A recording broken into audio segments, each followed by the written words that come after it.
एक आदमी की पत्नी अचानक से बहुत बीमार पड़ी डीडीएच गई। मरने से पहले उसने अपने पति से कहा, मैं तुम्हें बहुत प्यार करती हूँ, तुम्हें छोड़ दे कर नहीं जाना चाहती।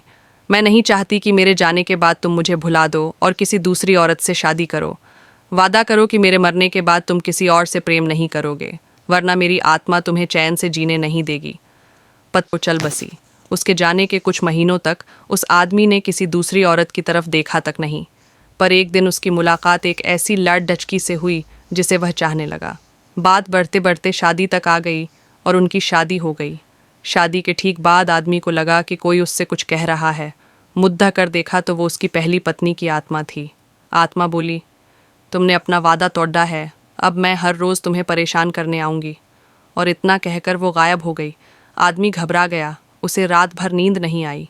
अगले दिन भी रात को उसे वही आवाज़ सुनाई दी, मैं तुम्हें चैन से नहीं जीने दूंगी। मैं जानती हूँ कि आज तुमने अपनी नई पत्नी से क्या क्या बातें की। और उसने आदमी को अक्षरशः एक एक बात बता दी। आदमी डर कर कांपने लगा। अगले दिन वह शहर से बहुत दूर एक जैन मास्टर के पास गया और सारी बात बता दी। मास्टर बोले, ये प्रेत बहुत चालाक है। बिल्कुल है, तभी तो मेरी एक एक बात उसे पता होती है। आदमी घबराते हुए बोला। मास्टर बोले, कोई बात नहीं, मेरे पास इसका भी इलाज है। इस बार जब तुम्हारी पत्नी का भूत आए तो मैं जैसा कहता हूँ तुम ठीक वैसा ही करना। उस रात जब आत्मा वापस आई तो आदमी बोला, तुम इतनी चालाक हो, मैं तुमसे कुछ भी नहीं छिपा सकता। और जैसा कि तुम चाहती हो, मैं अपनी पत्नी को छोड़ डालने के लिए भी तैयार हूँ, पर उसके लिए तुम्हें एक प्रश्न का उत्तर देना होगा। और अगर तुम उत्तर न दे पाई तो तुम्हें हमेशा हमेशा के लिए मेरा पीछा छोड़ना होगा। पत्नी का भूत बोला, मंजूर है, पूछो अपना प्रश्न। आदमी ने फौरन ज़मीन पर पड़े बहुत सारे छोटे छोटे कंकड़ अपनी मुट्ठी में भर लिए और बोला, बताओ मेरी मुट्ठी में कितने कंकड़ हैं। और ठीक उसी समय भूत गायब हो गया। कुछ हफ्तों बाद वो एक बार फिर से जैन मास्टर के पास उनका शुक्रिया अदा करने पहुंचा।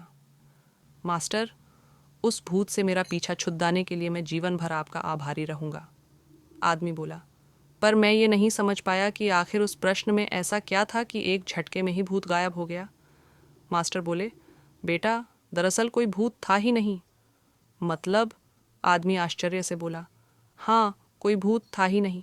दरअसल दूसरी शादी करने की वजह से तुम्हें एक अपराध बोध महसूस हो रहा था और उसी वजह से तुम्हारा दिमाग एक भ्रम की स्थिति पैदा कर तुम्हें भूत का अनुभव करा रहा था। मास्टर ने समझाया। पर ऐसा था तो वो मेरी हर एक बात कैसे जान जाता था? आदमी ने पूछा। मास्टर मुस्कुराए, क्योंकि वो तुम्हारा बनाया हुआ ही भूत था, इसलिए जो कुछ तुम जानते थे वही वो भी जानता था। और यही कारण था कि मैंने तुम्हें वो कंकड़डेच वाला प्रश्न पूछने को कहा, क्योंकि मैं जानता था कि इसका उत्तर तुम्हें भी नहीं पता होगा और इसलिए भूत भी इसका उत्तर नहीं दे पाएगा और तुम्हें तुम्हारे दिमाग की ही उपज से छुटकारा मिल जाएगा। आदमी अब पूरी बात समझ चुका था। उसने एक बार फिर मास्टर को धन्यवाद किया